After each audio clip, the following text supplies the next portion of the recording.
श्री सुभाष यादव जी आरोप नहीं लगा रहे हैं, उस परिवार के अंग रहे हैं। बाकी दलों में क्या है, परिवारवाद है, जनता चुन के भेजती है और बैठ करके अपने परिवार को लोग चुन लेता है। उसका उदाहरण देख लीजिए। कांग्रेस जितना प्रदेश अध्यक्ष बदलना है बदल ले, प्रभारी बदलना है बदल ले। लालू प्रसाद यादव जी की सरकार हुआ करती थी तो हर जिले में उस सरकार में कहीं न कहीं 1-2 साले निकल जाते थे। ये बिहार की जनता जान रही है कि परिवार से उनको बाहर नहीं जाना है, लेकिन जनता अपने आशीर्वाद तो बड़ी योग्य कोई विधायक राजद में हो सकता है, लेकिन विरोधी दल का नेता नहीं बन सकता है। वहाँ श्री तेजस्वी यादव जी ही बनते हैं। कोई अब साले दिख नहीं रहे हैं। श्रीमती राबड़ी जी की शासन आया तो हर जिले में भाई निकल जाते, लेकिन जब से एनडीए का शासन आया है, सुशासन जो चल रहा है, किसी का न साले कहीं दिख रहे हैं न किसी के भाई दिख रहे हैं। कांग्रेस के प्रभारी एक बार आए थे श्री लालू प्रसाद यादव जी, उनका क्या नाम दिया था? भक्त चरण दास को भक्त चुनर दास कहा था। सुभाष यादव की तरफ से लगाए जा रहे लालू प्रसाद यादव के आरोपों पर अब भारतीय जनता पार्टी ने भी खूब पलटवार किया और सीधे तौर पर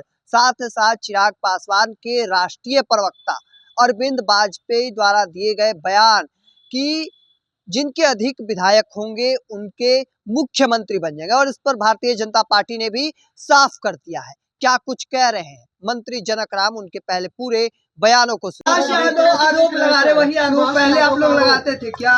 किस तरीके? श्री सुभाष यादव जी आरोप नहीं लगा रहे हैं, उस परिवार के अंग रहे हैं और वो परिवार के अंग ही नहीं, मजबूत सदस्य भी रहे हैं। और उन्होंने कहीं अब बात को आकर के खुल करके कहा है तो जनता को तो समझना चाहिए, जनता समझ भी रही है। उन्हीं की सरकार जब श्री लालू प्रसाद यादव जी की सरकार हुआ करती थी तो हर जिले में उस सरकार में कहीं ना कहीं 1-2 साले निकल जाते थे, लेकिन वो कोई अब साले दिख नहीं रहे हैं। श्रीमती राबड़ी जी की शासन आया तो हर जिले में भाई निकल जाते थे, लेकिन जब से एनडीए का शासन आया है, सुशासन जो चल रहा है, किसी का ना साले कहीं दिख रहे हैं न किसी के भाई दिख रहे हैं। ये बिहार की जनता एनडीए के साथ है, एनडीए के साथ रहेगी। चिराग पासवान के राष्ट्रीय प्रवक्ता ने कहा है कि जिसकी संख्या ज्यादा रहेगी सीएम वही बनेगा। ये कौन से लोकतंत्र तो यहाँ पालन होता ही है, जनता चुन के भेजती है, लोकतंत्र तो यही दिखता भी है। बाकी दलों में क्या है, परिवारवाद है, जनता चुन के भेजती है और बैठ करके अपने परिवार को लोग चुन लेता है। उसका उदाहरण देख लीजिए। बिहार विधानसभा में विरोधी दल का नेता बनना होता है तो बड़ी योग्य कोई विधायक राजद में हो सकता है, लेकिन विरोधी दल का नेता नहीं बन सकता है। वहाँ श्री तेजस्वी यादव जी ही बनते हैं। विधान परिषद में विरोधी दल का नेता बनना होता है, बड़े कद्दा और महागठबंधन में नेता है विधान परिषद का सदस्य, लेकिन जब बनना होता है तो श्रीमती राबड़ी देवी ही बनती है। तो शायद ये बिहार की जनता जान रही है कि परिवार से उनको बाहर नहीं जाना है, लेकिन जनता अपने आशीर्वाद एनडीए को ही देती है और देती रहेगी। कांग्रेस के प्रभारी एक बार आए थे श्री लालू प्रसाद यादव जी, उनका क्या नाम दिया था? भक्त चरण दास को भक्त चुनर दास कहा था। ये बिहार की जनता ने देखी है। कांग्रेस जितना प्रदेश अध्यक्ष बदलना है बदल ले, प्रभारी बदलना है बदल ले, लेकिन जनता तो चाह रही है कि अपने देश के नेता जो परिवारवाद वंशवाद को बढ़ा रहे हैं, रिमोट कंट्रोल जिसके हाथों में रहता है, उसको कब बदलिएगा?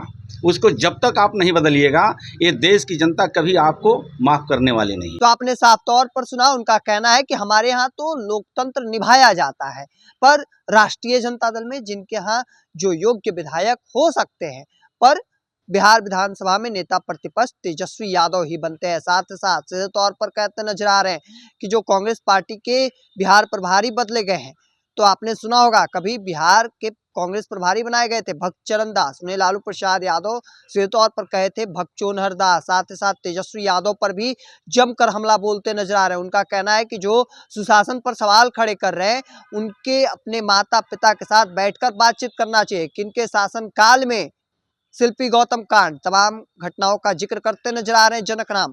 क्या कुछ कह रहे थे वह भी आपने सुना। देखिए सीधे तौर पर वह लालू परिवार पर जमकर हमला बोलते नजर आ रहे, तेजस्वी यादव पर जमकर हमला बोले हैं और सीधे कांग्रेस को भी नसीहत दे डाली है। उनका कहना था कि जो इंचार्ज बदले गए हैं उसके बदले आला कमान यानी अपने ऊपर बदलाव करने की जरूरत है, संगठन में एक बड़ा बदलाव करने की जरूरत है। क्या कुछ कह रहे थे वह भी आपने सुना। तब तक के तमाम हर अपडेट को देखते रहने के लिए द इंडिया टॉप देखते रहें। धन्यवाद।